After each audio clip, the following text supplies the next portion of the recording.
함께 제가 먼저 1절을 보겠습니다. 믿음이 연약한 자를 너희가 받되 그의 의견을 비판하지 말라.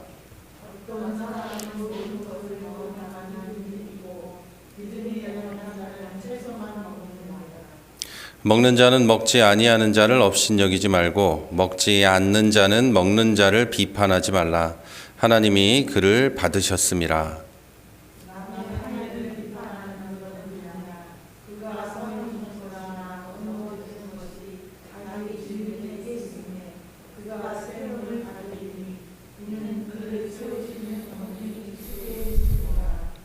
어떤 사람은 이 날을 전날보다 낮게 여기고 어떤 사람은 모든 날을 같게 여기나니 각각 자기 마음으로 확정할지니라.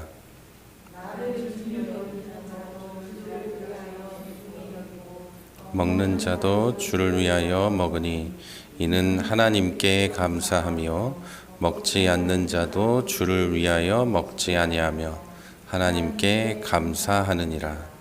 우리 중에 누구든지 자기를 위하여 사는 자가 없고 자기를 위하여 죽는 자도 없도다. 우리가 살아도 주를 위하여 살고 죽어도 주를 위하여 죽나니 그러므로 사나 죽으나 우리가 주의 것이로다. 이를 위하여 그리스도께서 죽었다가 다시 살아나셨으니 곧 죽은 자와 산 자의 주가 되려 하심이라.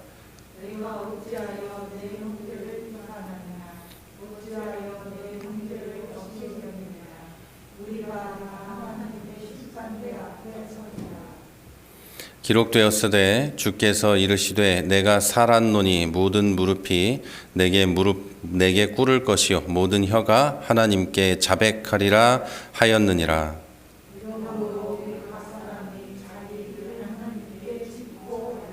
아멘. 네, 오늘은 로마서 강의 49번째 시간으로 나와 다른 것은 틀린 걸까요? 나와 다른 것은 틀린 걸까요? 라는 제목으로 함께 말씀을 나누도록 하겠습니다. 2022년 11월 28일에 22년이면 작년이잖아요. 21년 11월 28일에 시작한 로마서 강해 설교가 이제 14장까지 왔습니다. 자, 앞으로 이제 로마서가 16장까지 있으니까 이제 3장만 남았고 설교는 뭐 많으면 15번 정도 설교가 남겨져 있습니다. 여러분이 아시는지 모르겠지만 저는 설교를 로마서 강해를 하면 로마서 강해는 이미 다 준비가 돼 있습니다. 그래서 토요일 날 또는 일주일 동안 다시 말씀을 보고 원고 적은 걸 보면서 다시 새롭게 정리를 쭉 해서 주일날 설교를 하는 겁니다. 그러니까 다음 설교할 것도 이미 준비가 돼 있는 거죠. 그래서 그날 하는 그런 사람이 아닙니다.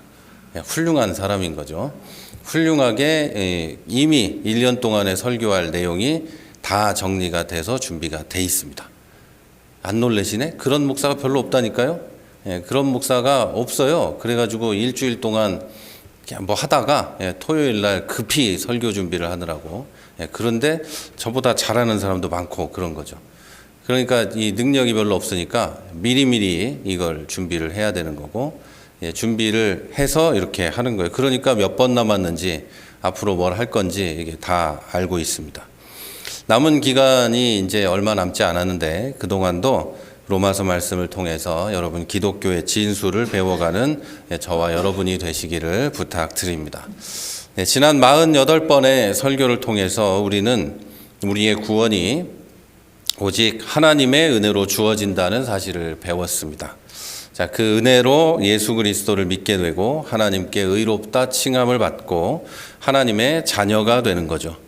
요 짧게 요약한 이 이야기가 우리 기독교에서 하나님과 우리의 관계를 이야기하고 우리가 구원을 어떻게 받는 건지 이야기를 하는 겁니다. 그리고 12장에 와서부터는 은혜로 구원을 입은 하나님의 자녀들이 이 세상에서 어떻게 살아야 하는지를 지금까지 배워오고 있습니다. 한 문장으로 지금까지 배운 걸 말씀드리면 나의 삶을 하나님께서 기뻐하시는 거룩한 산 제사로 드리는 삶을 살아야 한다. 이것을 배웠습니다. 로마서 13장에서는 하나님께서 나에게 주신 시간과 공간 그 안에서 빚진 자의 삶을 살아야 하고 예수 그리스도로 옷을 입고 그리스도인의 삶을 살아야만 한다. 이렇게 배우게 됐습니다. 자, 그리고 이제 로마서 14장에 왔는데요. 로마서 14장은 은혜로 구원을 받은 하나님의 자녀들이 자기의 삶을 산 제사로 드리는 문제에 관해서 이제 바울이 교회 안으로 가지고 들어옵니다. 나의 삶을 어떻게 하나님께 드릴까를 개인적인 삶의 문제에서 이제 교회 안으로 가지고 들어오고 성도들 사이에서 교회만이 아니라 그리스도인들 사이에서 어떻게 지내야 되는지를 이제 바울이 설명을 해주고 있습니다. 이것을 왜 한 교회에만 국한하면 안 되냐면 바울은 로마 교회에 편지를 보낸 거예요. 로마에 있는 그리스도인에게 편지를 보낸 거죠. 어떤 집에서 모이는 사람이 있을 거고 이 집에서 모이는 사람, 저 집에서 모이는 사람이 있을 거예요. 예배당이 있는 게 아니니까 누구네 집에서 모이고 누구네 집에서 모이는데 각자의 공동체가 있고 또 이 공동체가 하나로 묶여서 로마 교회라고 부르게 되는 겁니다. 그래서 뭐 데살로니가 교회다. 데살로니가에 있는 어떤 건물 큰 한 교회를 말하는 게 아니고 데살로니가에 있는 뭐 누구네 집에서 모이는 사람들, 누구 집에서 모이는 사람들, 또 누구 집에서 모이는 사람들이 있는데 이들을 하나로 묶어가지고 데살로니가 교회다 이렇게 부르는 겁니다. 그리고 그들이 뭐 서로에 연결된 이런 네트워크가 있었을 거고 그 안에서 서로 비슷한 신앙생활을 해가고 있었을 테지만 아닌 경우들도 있었을 겁니다. 서로 공동체 간에 비판이 있었을 거고 또 그 안에서도 문제들이 있었겠죠. 사도 바울이 지금까지는 교회 안과 밖에 구분이 없이 말씀을 기록했다면 이제 교회 안으로 기독교인 사이의 관계로 들어오게 된 겁니다. 자, 기독교인이 교회 밖에만 살지도 않고 교회 안에만 살지도 않기 때문에 서로 기독교인들 사이에서 관계를 기록해 둔 것이죠. 교회 밖에서 빚진 자로 살 뿐 아니라 이제 교회 안에서 빚진 자로 그리스도로 옷 입은 자로 살아야 한다고 가르치고 본문에서 그 구체적인 예시를 들어서 설명을 하는 겁니다. 오늘 말씀은 교회 안에서만 아니라 교회 밖에서 믿음의 형제 자매 사이에서 적용해야 할 중요한 말씀이라고 할 수 있습니다. 자, 사도 바울이 이렇게 교회 안에서 성도들 사이의 문제에 대해서 이야기하게 된 것은 2000년 전에 바울이 사역하던 당시의 교회에도 갈등과 대립이 있었기 때문입니다. 로마서라는 편지를 받게 되는 로마 교회에도 성도들 사이에 갈등이 있었습니다. 어떤 사람들은 채소만 먹고 어떤 사람들은 고기도 먹었습니다. 이 중 채소만 먹는 사람들은 주로 유대계 그리스도인들이었어요. 유대인이거나 유대교를 먼저 믿다가 이 예수를 믿게 되고 그리스도인이 된 사람들이었어요. 자, 유대인들은 음식에 대한 정결법이 있었어요. 아무거나 먹으면 안 됐어요. 지금 무슬림들이 하는 것처럼 아무거나 먹으면 안 됐고 그들이 먹어야 할 음식이 있고 먹을 수 있는 도축 방법이 있었어요. 그런데 당시 시장에서 팔리고 있는 고기들은 거의 다 우상 신전에서 먼저 제물로 바쳤다가 시장에 나온 것이 대부분이었어요. 그러다 보니까 우상 신전에 바친 것도 먹을 수 없었고 자기들의 마음, 유대인들의 그 방식대로 도축하지 않았기 때문에도 먹을 수가 없었어요. 그래서 이들이 고기를 먹지 않는 것은 채식주의자라서가 아니라 바벨론의 포로로 잡혀갔던 다니엘과 세 친구의 결심과 같은 거예요. 그래서 우리는 우상숭배에 사용됐던 고기를 먹지 않겠다. 그 뜻은 우리는 우상숭배에 동참하지 않겠다. 우상을 섬기지 않겠다. 이런 거였어요. 그러니까 생명과 같은 신앙의 양심을 지키는 그런 행위였다는 거죠. 반면에 여기 강한 자들로 표현된 이방인 기독교인, 즉 유대교가 아닌 기독교인들이죠. 유대교를 믿은 적이 없는 유대인도 아닌 그런 이방인들, 외국인들이죠. 헬라인들 또는 로마인들, 이들 기독교인들은 우상신전에 제물로 바쳤던 고기든 어떤 방식으로 도축된 고기든 그걸 먹는다고 해서 영적으로 아무런 의미가 없다 이렇게 생각을 했어요.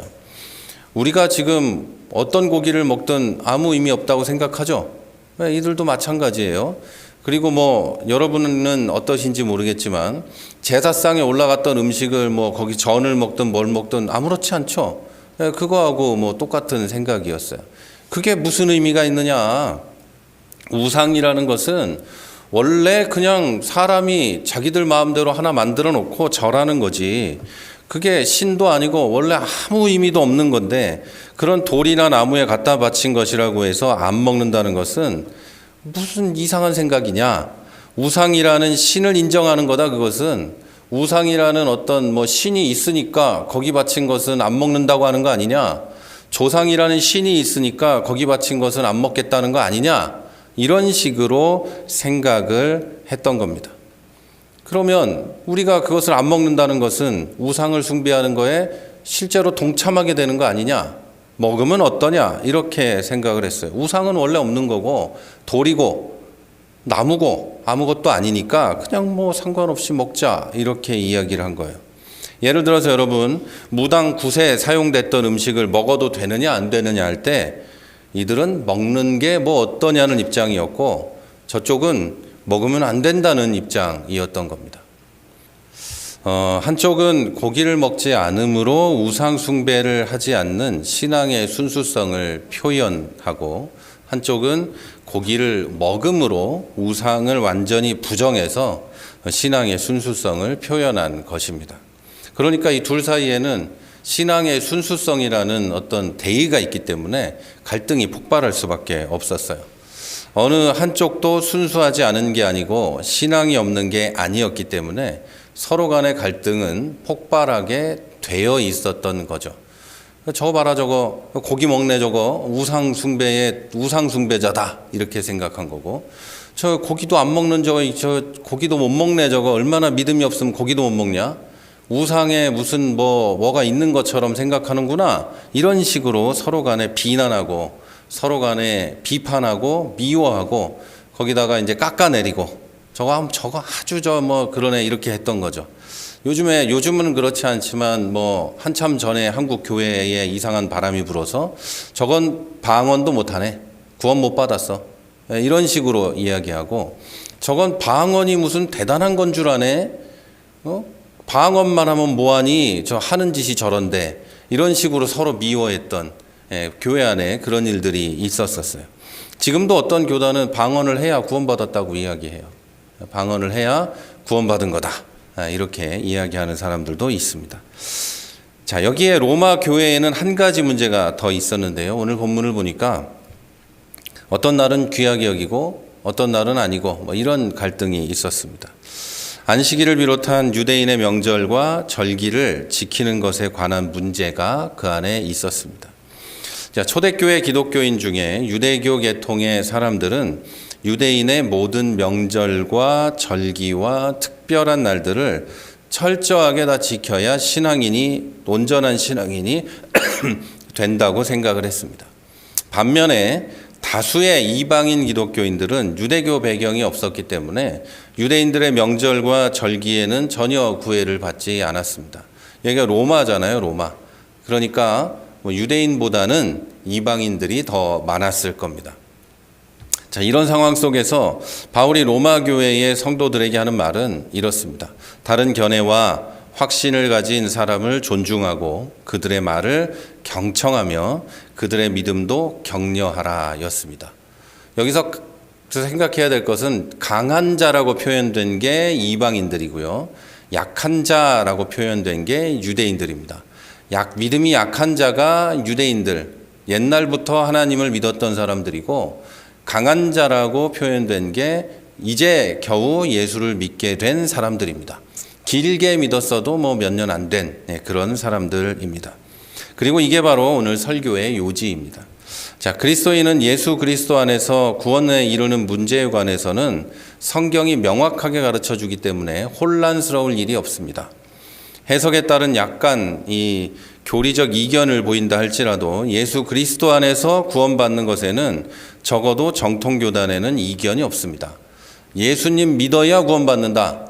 이거는 뭐 어느 교단에 가도 똑같습니다. 우리나라의 어느 교단에 가도 전 세계의 어느 교단에 가도 똑같아요. 다른 말을 하는 교단은 없어요. 다른 말을 하면 그 순간부터 그 사람은 이단이에요. 이만희 같이 된다거나 뭐 신천지니 뭐니 뭐 이런 식으로 되는 거예요. 그러니까 절대로 우리 기독교 안에서는 예수 그리스도 밖에는 구원이 없다 이렇게 말하지, 다른 데 구원이 있을 수도 있어요 말하면 그 사람은 기독교인이 아닙니다. 그 사람은 기독교인이 아니에요. 예수 안 믿는 거니까. 예수님을 믿어야 구원을 받아요. 이견이 없어요. 성경이 분명히 그렇게 말을 하니까요. 그러나 성경이 흑과 백을 명확하게 구분해서 말해주지 않는 문제에 관해서는 어느 한쪽을 선택하기 어려운 상황에 놓일 때가 있습니다. 로마 교회의 성도들이 당면한 문제였던 유대교식으로 도축되지 않은 고기나 우상에게 바친 고기를 먹어도 되느냐 안 되느냐의 문제나 유대인의 절기와 명절을 지키는 문제, 이런 것들이 바로 그런 문제예요. 흑이냐 백이냐를 명확하게 해주지 않는 거죠. 당시 상황에서는 명확한 답을 찾기 어려웠어요.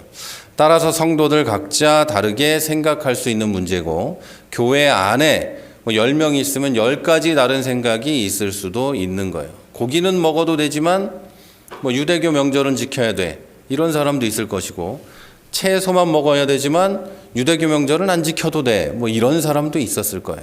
그러니까 얼마든지 다른 의견이 있을 수 있어요.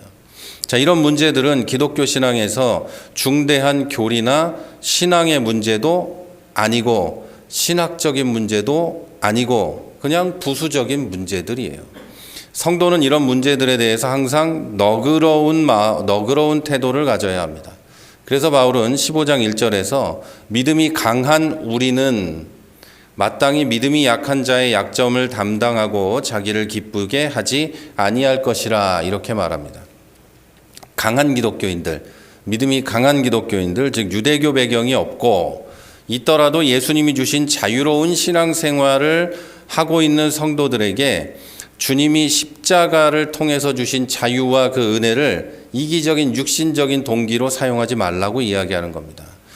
너희는 약한 자들을 위로하고 그들을 강하게 만드는 일을 해야 할 것이지, 너 자신을 기쁘게 하기 위해서 그 자유와 하나님이 주신 큰 은혜를 사용하지 말라, 이거예요. 그러니까 기독교인들 중에는 나는 자유로우니까 내 마음대로 살 거야, 나는 어쨌든 구원받으니까 내 마음대로 살 거야 하는 사람이 있는데, 이 말씀을 완벽하게 반대하고 거부하는 거죠. 자신의 이기적인 동기로 자기를 기쁘게 하지 말라, 이렇게 말을 하고 있는 거죠. 그래서 믿음이 연약한 자를 나의 행위나 내가 먹는 거, 마시는 것으로 실족하게 하고 시험에 들게 하면 그 사람은 그냥 연자 맷돌, 우리 맷돌 말고요, 연자 맷돌은 말이나 당나귀가 끄는 거예요. 이따만한 집채만한 맷돌을 목에 메고 물에 뛰어들어 죽으라는 얘기를 하신 거예요. 그렇게 하지 말라고 얘기하시는 거예요. 너는 자유롭지만 자유롭지 않은 사람들 앞에서 해가지고 그들을 시험에 들게 하지 말라, 이렇게 이야기를 한 것이죠. 또 자유를 온전하게 누리지 못하는 연약한 형제자매를 무시하거나 편협한 사람이라고 비판하지 말라고도 이야기합니다. 자, 이러한 강한 자들에 대한 권면은 15장에 있지만 약한 자들을 향한 권면은 14장에서 합니다. 자, 아마도 이들 믿음이 약한 아직도 율법에 매인 사람들이 우리는 믿음이 강하다, 우리가 우선이다, 우리가 유대인이다, 이렇게 주장했기 때문일 거예요. 우리는 이런 것도 지키고 이런 것도 지키고 이런 것도 지키는데 저런 아무것도 안 지키는 것들은 정말 예수 안 믿는 거다, 이렇게 얘기를 이 사람들이 했을 거기 때문이에요. 자, 바울은 이 실제로는 연약한 사람들에게 율법과 규례를 지키며 신앙생활한다고, 그렇지 않은 성도들을 믿음과 열심이 없다고 정죄하거나 비판하지 말라고 권면을 먼저 하는 겁니다. 자, 이렇게 하나님께는 믿음이 약한 자와 강한 자가 좋고 나쁨, 우월과 열등의 의미가 아닙니다. 아예 하나님은 비교를 하지 않으십니다. 하나님께는 모두 같은 자녀이고 자녀에게는 성장할 시간이 필요하기 때문입니다. 자, 그래서 14장 4절은 남의 하인을 비판하는 너는 누구냐? 그가 서 있는 것이나 넘어지는 것이 자기 주인에게 있음에 그가 세움을 받으리니 이는 그를 세우시는 권능이 주께 있음이라, 이렇게 얘기를 하는 거죠. 우리가 다 주님의 종이고 주의 종은 주님께서 세우신다. 그러니까 그를 비판할 권한은 없다. 주님이 알아서 하실 일이다. 주님이 주의 종을 누가 비판하느냐? 비판하지 말라. 그도 주님이 성장시키실 것이다. 이렇게 말을 하는 거죠. 그러니까 우와 열로 이해를 해서는 안 되고 시간으로, 성장으로 이해를 해야 한다는 겁니다. 8살 애가 신학적 지식을 모른다고 해서 비난하면 되겠습니까? 모르는 게 당연하죠. 예수 믿은 지 얼마 안 되는 사람이 잘 모르고 말을 하고 행동하면 저거는 다 틀렸어. 안 돼. 이렇게 하는 게 옳은 거예요. 다 옳지 않다고 생각을 하시죠. 그러니까 그 사람들을 그런 식으로 비난해서는 안 되는 거예요. 신학교 교수님과 같은 잣대로, 목사와 같은 잣대로 이 새신자들을, 이제 겨우 예수 믿은 사람을, 8살 애를, 7살 애를 이런 식으로 해서는 안 되는 거죠. 자, 교회에 이제 출석하기 시작한 사람을 장로님의 기준으로, 권사님의 기준으로 평가하면 될까요? 안 될까요? 안 되겠죠. 이제 연세가 지긋하고 신앙생활이 수십 년이 된 이제 그런 분들이, 이제 교회의 젊은 애들이 이제 짧은 치마, 짧은 바지, 슬리퍼 신고 와요. 그러면 저것들은 틀렸다. 저거는 분명히 저거 부모가 잘못 가르쳐서 그래. 부모를 보니까 부모는 나보다 신앙생활도 별로 안 되고 그래. 그러면 그렇지. 그러면 그렇지. 그럴 수밖에 없지. 저게 부모니까 그렇지. 저는 이런 이 장로님이나 권사님이나 이런 목사님들이나 이런 분들을 많이 봤어요. 이렇게 말하는 분들을 많이 봤어요. 그런데 여러분, 그렇게 평가하면 안 되는 거예요.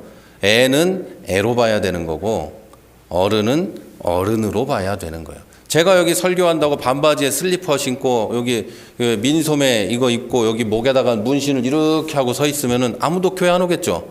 왜? 저게 목사가 저러니까 그러고 안 오겠죠. 그거는 이해가 됩니다.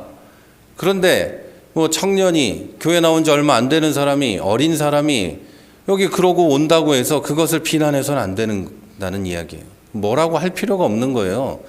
그리고 그렇게 옷을 입으면 뭐 나쁜 거예요. 뭐 그럴 수도 있지. 우리가 그렇게 넓은 마음으로 받아들이고 이해해야 하는데 그러지 않고 있다는 거죠. 나아가서 성경은 이 판단의 문제가 하나님께만 있는 거다 이렇게 이야기합니다. 10절에 이렇게 써 있죠. 내가 어찌하여 내 형제를 비판하느냐, 어찌하여 내 형제를 업신 여기느냐. 우리가 다 하나님의 심판대 앞에 서리라. 자, 사랑하는 여러분, 다시 말씀드리지만 우리의 구원에 관한 문제, 곧 예수 그리스도를 믿는 믿음으로만 구원을 받는다는 사실 말고는 그리스도인이라고 해도 신앙의 내용과 실천에 있어서 일치하는 부분은 거의 없습니다. 자, 부수적인 것들을 억지로 일치시키려고 했던 시도들이 얼마나 비참한 결과를 가져왔는지는 교회사와 세계사에서 볼 수 있습니다. 유럽의 역사를 보면 로마 시대에 기독교가 공인되고 국교가 된 이후로 기독교는 급격히 타락하게 됐고, 기독교는 나와 다른 주장을 하는 사람들을 죽이기 시작했어요. 다른 종교든 같은 기독교 안에 있든 나와 다른 주장을 하면 다 죽였어요. 옛날에 그 옛날 시골에는 아이를 이렇게 병원에 가서 낳지 못하니까 산파들이 있었죠. 이런 사람들이, 우리만 있었겠어요? 외국에도 있었지. 마녀로 몰아가고, 저들이 어떻게 아기 낳는 법을 알 수 있을까? 다 마귀짓이다 이러면서 마녀로 몰아가서 화형시키고, 이런 식으로 전부 그렇게 했던 거예요. 그러니까 얼마나 비참했는지를 여러분 알면은 일치시키려는 시도를 하지 않을 거예요. 교회는 일치다 이렇게 말하는 것은 여러분 잘못된 거예요. 교회 안에는 다양한 의견이 있고 그 다양한 의견을 하나로 모아가는 노력을 하고 받아들이고 인정하는 노력을 해야 하는 거지, 교회는 일치된 주장을 해야 된다. 이거는 하나님은 한 분이시고 그분은 삼위일체 하나님이시고 예수 그리스도를 통해서 구원받는다. 이 정도가 우리가 절대로 일치돼야 될 것들이지, 나머지 부분들, 부수적인 것들에 대해서는 여러분 일치가 아니라 서로를 받아들이고 잘못된 게 있다면 기도해주고 성장을 위해 돕고 해야 하는 겁니다. 그렇지 않았기 때문에 지금까지 기독교가 별로 다른 종교들에 비해서 크게 범죄를 저지르지 않았음에도 불구하고 그런 일들이 우리도 서방 사회와 다름없잖아요. 예, 그래서 그런 역사들을 배우고 그런 역사들을 우리가 알다 보니까 기독교가 훨씬 더 나쁜 이런 존재들이 되어 있는 거예요. 그래서 일치보다는 수용하고 사랑하는 것이 기독교가 할 일입니다. 자, 이렇게 2000년 전부터 비판하지 말고 수용하고 서로의 약점을 감당하라고 가르쳤고, 교회 역사를 봐도 알 수 있음에도 불구하고 지금도 교회와 성도들은 이런 부수적인 문제를 가지고 갈등하고 있습니다. 그리고 이 부수적인 문제는 본질과는 관계가 없는 상황적인 문제일 경우가 많습니다. 본질과 상황은 다른 거니까요. 자, 기독교인이 주일 예배를 빠지면 큰 죄를 짓는 것이라고 생각하는 분도 계시고 아니라는 분도 계십니다. 기독교인이 술을 마시는 것이 죄라고 생각하는 분도 있는가 하면 기독교인도 저녁 식사 때 와인 한 잔 정도는 해도 좋다라고 생각하는 분들도 있습니다.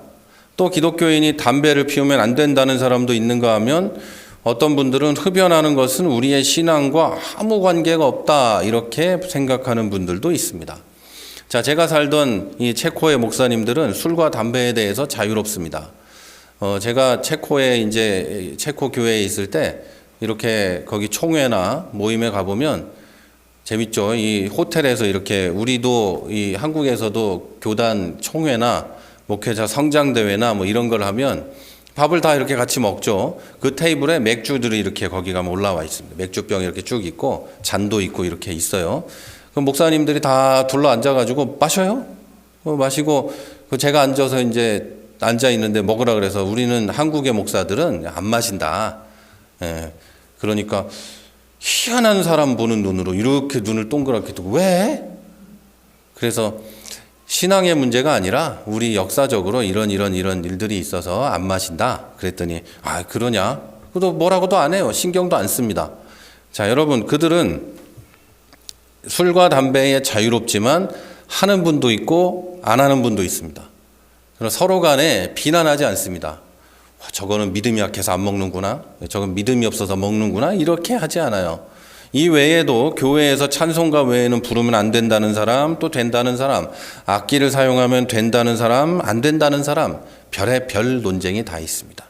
목사가 가운을 입어야 된다는 둥, 안 입어야 된다는 둥, 별의별 논쟁이 자기들 나름대로 신학적 논리를 가지고 진행이 되고 있어요.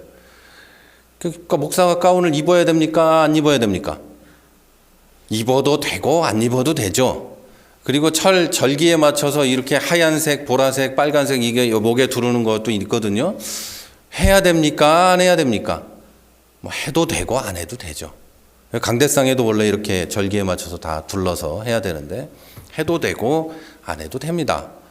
그리고 어떤 경우에는 십자가에다가 이렇게 스토를 두르면 이렇게 M자 모양으로 되는데 그걸 두고 마리아 십자가다, 저건 마귀 숭배하는 거다, 별의별 이야기들을 서로 간에 이야기를 합니다. 그런데 여러분, 본질에서 다 벗어난 문제들이고 상황에 관한 문제고 교회적 결정과 교회 안의 상황에 관한 문제일 때도 많아요. 자, 그러면 이런 문제들을 어떻게 해결해야 될까요? 어떤 게 맞을까요? 자, 바울은 5절 후반부에서 각자 자기 마음으로 확정할지니라 이렇게 말해요. 쉽게 말하면 네 마음대로 할지니라, 각자 자기 마음대로 결정해라, 이런 이야기예요. 자, 여러분, 이런 부수적인 문제에 관해서는 각자 신앙 양심대로 하라, 이 이야기입니다. 신앙 양심대로예요. 각자 자기 육신의 기쁜 대로가 아니고 자기 마음의 기쁜 대로가 아니고 신앙의 양심대로라는 거예요. 그래서 이제 양심에 걸리면 죄를 짓는 거라고 이야기해요. 내 육신의 기쁜 대로 술을 마시는데 그게 내 신앙 양심에 걸리면 죄를 짓는 거다, 이 이야기예요. 분명하게 알고 계셔야 돼요. 내가 주일날 주일 성수를 안 해도 되고 해도 돼 라고 생각을 하는데 그게 내 육신의 즐거움을 위한 건지 신앙 양심에 의한 건지는 명확하게 스스로 판단해야 합니다. 자, 이것을 기독교 용어로 아디아포라라고 합니다. 아디아포라. 그래서 누가 여러분을 비난하면 아디아포라 이렇게 얘기하시면 돼요. 그건 내 맘이야, 이런 뜻이에요. 자, 여기에 속한 행위들은 하든 안 하든 죄도 아니고 본질적으로 선악과 연결되어 있지도 않으면서 더욱 구원과는 아무 상관이 없습니다. 여러분, 주일날 한번 빠지면 저는 여러분이 다 오셔야 된다고 확신합니다만, 집에서라도 무조건 예배를 드려야 된다고 확신합니다만, 주일날 예배 한번 빠진다고 지옥에 간다고 얘기하는 것은 전혀 성경적이지 않아요. 여러분, 그러면 교회가 없고 목사가 없고 혼자 예수 믿는 사람들은 다 지옥에 가야 되는 거예요. 무슨 말인지 아시겠죠? 그런 게 아니에요. 자, 바울은 이어서 6절에서 8절에 이렇게 말합니다. 나를 중히 여기는 자도 있고 주를 위하여 중히 여기고 먹는 자도 나를 중히 여기는 자도 주를 위하여 중히 여기고 먹는 자도 주를 위하여 먹으니 이는 하나님께 감사하며 먹지 아니하는 자도 주를 위하여 먹지 아니하며 하나님께 감사하느니라. 우리 중에 누구든지 자기를 위하여 사는 자가 없고 자기를 위하여 죽는 자도 없도다. 우리가 살아도 주를 위하여 살고 죽어도 주를 위하여 죽나니 그러므로 사나 죽으나 우리가 주의 것이로다. 아멘.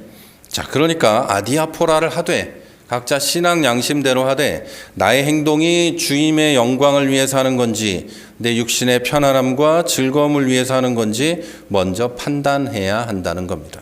그리고 나만이 아니라 내 앞에 옆에 형제 자매도 나와 같이 주를 위해 살고 있고 주를 위해 죽는 예수 믿는 사람이다, 하나님의 자녀다라는 것을 꼭 알고 있어야 한다는 겁니다. 자, 우리는 그리스도의 보혈로 인해서 하나님의 한 가족으로 태어나 한 피를 나눈 형제 자매들이기에 나와 반대되는 생각을 가진 사람들의 견해와 의견도 존중해주는 태도를 항상 가져야 합니다. 여기서 한 가지 생각할 것은 성경이 우리를 계속해서 형제 자매라고 말하고 있다는 겁니다. 여러분, 형제 자매는 가족이죠. 가족이에요. 그리고 세상에 존재하는 다른 관계들과 확실하게 구분되는 게 있는데 바로 내가 선택할 수 없다는 거예요. 밉든지 곱든지 부족하든지 넘치든지 내 가족은 내가 선택한 게 아닙니다. 태어나 보니 가족인 거예요. 어쩔 수 없는 거예요. 우리나라는 호적을 판다는 얘기를 자주 하지만 안 파져요. 다 아시죠? 안 파져요. 그냥 그런 거예요. 예수님 믿고 새 사람이 되는 순간 우리는 하나님 아버지의 한 가족이 됩니다. 아버지가 하나님이시고 그 밑에 우리가 한 가족이고 제일 큰 윗사람은 예수님이 되시는 거죠. 여러분, 각자의 세상적 배경이 달라서 마음도 생각도 다르지만 교회의 머리이신 예수 그리스도를 중심으로 한 가족이기 때문에 서로의 다른 점을 비난해서는 안 되고 오히려 존중하고 격려하고 성장하도록 기도하고 도와줘야 합니다. 가족이니까. 가족 중에 하나가 좀 모자라고 부족하면 저거는 호적에서 파자. 아니다, 쟤는 틀려 먹었다. 이렇게 하는 집을 보고 우리는 나쁘게 표현을 하죠. 우리가 무슨 고대 국가의 스파르타 같은 나라라서 약간 부족하면 좀 죽이고 그러지 않죠. 가족은 모자라고 부족하고 해도 품어주고, 가족 중에 누구 하나가 성공하고 잘 된다고 해서 그거 배 아파가지고 저거를 호적에서 파자, 쟤는 빼자 이러지도 않잖아요. 여러분, 서로 존중하고 격려하고 성장하도록 해야 합니다. 여러분, 성 어거스틴은 이와 관련해서 중요한 말을 했어요. 지금도 목사님들 사이에, 신학자들 사이에 항상 모토로 삼고 있는 말씀이나 다름이 없어요. 이런 말을 했어요. In essentials, unity. 본질적인 문제에 관해서는 일치시키고, 본질은 일치시키고, in non-essentials, liberty. 이거는 본질적이지 않은 문제들, 부수적인 문제, 성경이 흑백을 명확히 정해주지 않은 문제들은 서로 의견을 존중하고 나와 다르게 생각하고 믿을 자유를 주라는 거예요. 본질적이지 않은 문제는 자유롭게. 그리고 여기서 한마디를 더 붙이는데 in all things charity. 모든 문제는 자비와 사랑으로 대하라. 모든 문제는 자비롭고 사랑스럽게. 이게 저는 우리 침례교 정신하고 딱 맞다고 믿습니다. 우리 침례교는 개교회주의를 주장하고 교회 안에서도 각자 성경을 읽고 해석할 자유가 있다고 믿습니다. 그래서 각자 성경을 읽고 해석을 하고 그 문제에 관해서 이야기하고 나는 이렇게 생각한다고 말하고 그 문제를 서로 토론하며 해결해 가는 곳이 우리 교회다, 이렇게 믿습니다. 왜냐하면 각자 예수를 믿고 각자 성령을 받았기 때문에, 다른 성령이 아니고 한 분 성령을 받았기 때문에 그 모든 성도는 하나님 안에서, 성령 안에서 각자 성경을 읽을 수 있고요. 성경을 읽은 내용을 내 삶에 적용할 수 있고요. 그것을 해석하고 그대로 살아갈 권한이 있는 거예요. 이게 처음 듣는 얘기처럼 듣고 계시는데 그게 아니에요, 여러분. 처음 듣는 얘기면 안 되는 거예요. 몇 번 얘기했단 말이에요. 누구나 내가 성경을 읽고 내가 해석하고 그대로 살아갈 권한과 권리가 있어요. 왜? 다 하나님의 자녀니까요. 그리고 그 안에 성령이 계시니까, 성령이 조명해서 그렇게 할 자유와 권리가 있다는 거예요. 그런데 왜 교회와 목사가 있고 신학교도 있고 그럴까요? 자기 마음대로 하다가 보면 앞에 말씀드린 대로 내 육신의 편안과 자유와 기쁨을 위해 성경을 해석하고, 내 욕망을 위해 성경을 해석하고 그대로 살아갈 가능성이 있기 때문에 한 가지 기준을 주고 기준을 가지고 살아갈 수 있도록, 잘못된 걸 가르쳐 줄 수 있도록, 오해할 수도 있으니까 그걸 할 수 있도록 교회와 신학교도 있는 거예요. 그래서 목사들은 신학교 가서 배워와야 되는 거고, 내가 기도하고 했더니 이렇더라 이러면 안 되는 거예요. 이게 무슨 말인지 다 이해가 되시죠? 여러분이 읽고 내 믿음대로 생활할 능력도 있고 여러분이 할 수 있습니다. 그러나 거기서 잘못된 아주 이상한 길로 가면 교회가 그것에 대해서 이야기해주고, 그거는 성경적으로 이만저만에 잘못됐습니다 라고 해야 된다는 거죠. 그리고 내 욕망과 욕심대로 하지 않은 거라면 잘못된 것을 이야기를 들었을 때 그 사람은 받아들이겠죠. 아, 내가 잘못 생각했구나 라고 하겠죠. 자, 이 모든 과정에서는 자비와 사랑이 있어야 합니다. 자비와 사랑, 하나님의 자비와 예수 그리스도의 사랑과 은혜가 그 안에 있어야 한다는 겁니다. 자, 사랑하는 여러분, 우리는 신앙생활을 할 때 나와 반대의 생각과 의견을 가진 사람을 만날 때가 있습니다. 그때 그들을 비난하고 정죄하고 무시하지 마시기를 바랍니다. 그들의 생각과 의견을 존중하고 경청하고 신앙을 격려하고 성장을 위해서 기도해 주시기를 바랍니다. 반대로 내가 연약하다면 더욱이 겸손하게 경청하여 성장을 도모하시기를 바랍니다. 꼭 연약한 사람들이 안 듣습니다. 신앙이 강하고 신앙의 경력이 높고 연조가 깊으신 분들은 잘 들어요. 잘 듣고 내가 생각이 이 사람하고 다르구나 라고 생각하거나 이게 내가 그동안 약간 잘못 생각한 게 있구나, 이게 굉장히 빠르고 그러신데 연약한 사람들은 그렇지 않아요. 그렇지 않아요. 듣지를 않습니다. 듣지를 않아요. 그런데 여러분, 내가 연약할수록 더욱 겸손하게 내 성장을 도모하고 경청하시기를 바랍니다.